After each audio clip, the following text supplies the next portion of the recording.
عورت خوشبو لگا سکتی ہے لیکن گھر کے اندر، گھر کے باہر تو وہ ڈابر آولا کا تیل بھی لگا کر نہیں نکل سکتی ہے. گھر کے باہر اگر جاتی ہے تو میک اپ تو بہت دور کی بات، خوشبو اور پرفیوم تو بہت دور کی بات، خوشبودار کوئی چیز بھی استعمال نہیں کر سکتی ہے. اگر کسی تیل میں سینٹ آتا ہے، خوشبو آتی ہے، تو وہ تیل بھی لگا کر گھر سے باہر نہیں نکل سکتی ہے. کوئی بجنے والی چیز بھی پہن کر گھر سے باہر نہیں نکل سکتی ہے. چوڑیاں جو کھنکھناتی ہیں اور چلے تو آواز کرے، وہ گھر سے باہر نکلتے وقت چوڑیاں بھی نہیں پہن سکتی ہے.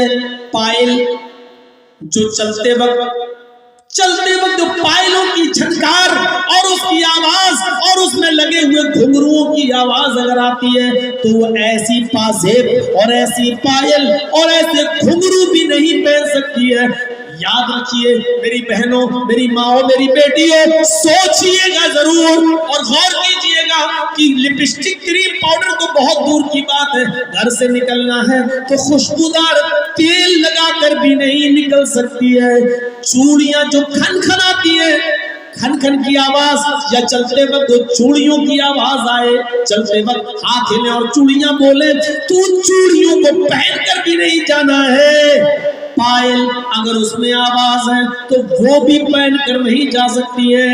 یہاں تک کہ اگر اونچی ہل کی چپل، اونچی ہل کی سینڈل پہن کر وہ چلتی ہے اور سڑک پر یا پکی زمین پر چلتے وقت تو سینڈل کی کھٹ کھٹ کی آواز آتی ہے، تو ایسی سینڈل اور ایسی چپل پہن کر بھی عورت نہیں جا سکتی ہے کہ جس سے اس کے پیروں کی کھٹ کھٹ کی آواز سے مردوں کے چہرے متوجہ ہوں، مرد اس کی طرف مائل ہو اور اس کی طرف دیکھنا شروع کر دیں. ایسی چپل بھی نہیں پہننا ہے. پہنی ممتا دیدی کی طرح پہن لیجیے، ہوائی چپل پہن کے جائیے، کون منع کرنا؟ شان میں گستاخی ہو گئی مولانا صاحب. اب ہمارے کو دن آ گئے 150 روپے کی چپل پہنے گے، اب تم 300 کی 500 کی ہل والی چپل پہنو گی، ہل والی چپل پہن کے جاؤ گے، بولے گی کھٹ کھٹ، ادھر نوجوانوں کی دل بولیں گی دھات دھات. یہ صورتحال ہو رہی ہے آج کل. تمہاری چپلوں کی در سے آواز، ادھر لڑکوں کے دل. اسلام نے اسی سے تو روکا ہے، جڑ کو ہی ختم کر دیا ہے. اونچی ایڑی کی، اونچی ہل کی چپل بھی عورت اگر آواز کرتی ہے تو نہیں پہن سکتی ہے. چوڑی اگر آواز کرتی ہے تو نہیں پہن سکتی ہے. ایک آدھ کڑا پہن لیا کوئی بات نہیں، ایک کڑا پہن لیا، اس میں ایک کڑا پہن لیا، اس میں آواز تو نہیں کر رہا، جائیے. لیکن ہاتھوں میں ساکس ہونا، گلیوز ہونا چاہیے، پیروں میں ساکس ہونا چاہیے. جائیے. کخنے سے نیچا نقاب اوڑھنی یا چادر کخنے سے نیچا ہونا چاہیے، اتنی نیچی ہونی چاہیے کہ آپ کی چپل بھی نظر نہ آئے، چپل سے چھپی ہوئی ہو، اور آپ کا نقاب، آپ کا حجاب، آپ کی چادر زمین کی مٹی سے چھلتی ہوئی، روڈ سے چھلتی ہوئی جانی چاہیے. یہ ہے اسلامی پردہ. مولانا صاحب کیوں بتا رہے ہو؟ ہمیں کرنا ہی نہیں ہے، ہمیں کرنا ہی نہیں. ارے تمہیں کرنا نہیں، ہمیں تو بتانا ہے. 1 سال کے بعد جلسہ لوگ کراتے ہیں بیچارے، اسی مقصد سے تو کراتے ہیں. تو یہ ہونا چاہیے، یہ تو عورت یہ سب چیزیں پہن کر نہیں نکل سکتی ہے. اس ابراہیم علیہ السلام نے کہا بیوی کو طلاق دے دیا، کام میں نہیں رکھ سکتا. ہماری ماں بہنوں، ام سلیم کے اس واقعے سے عبرت حاصل کرو. میک اپ کرتی ہیں، خوشبو لگاتی ہیں، خوشبو لگانے کے بعد وہ اپنے شوہر کے پاس بھی جاتی ہیں اور وہ اپنے شوہر سے مجامعات بھی کرتی ہیں، ہم بستر بھی ہوتی ہیں. سوچئے بغل میں بیٹے کی لاش ہے، بیٹے کا جنازہ ہے، اور وہ رات میں میک اپ. تصور کریں ہماری بہنیں اور ہماری قوم کی بیٹیاں، کیا گھر میں آپ کے بیٹے کا انتقال ہو جائے، کیا ایسی صورت میں اپنے شوہر کو اتنا خوش رکھ سکتی ہیں؟ ہم بستری کے بعد جب دونوں فارغ ہوئے، شوہر نے جلدی سے غسل کر لیا. رات میں پیار بھری باتیں ہوتی رہی،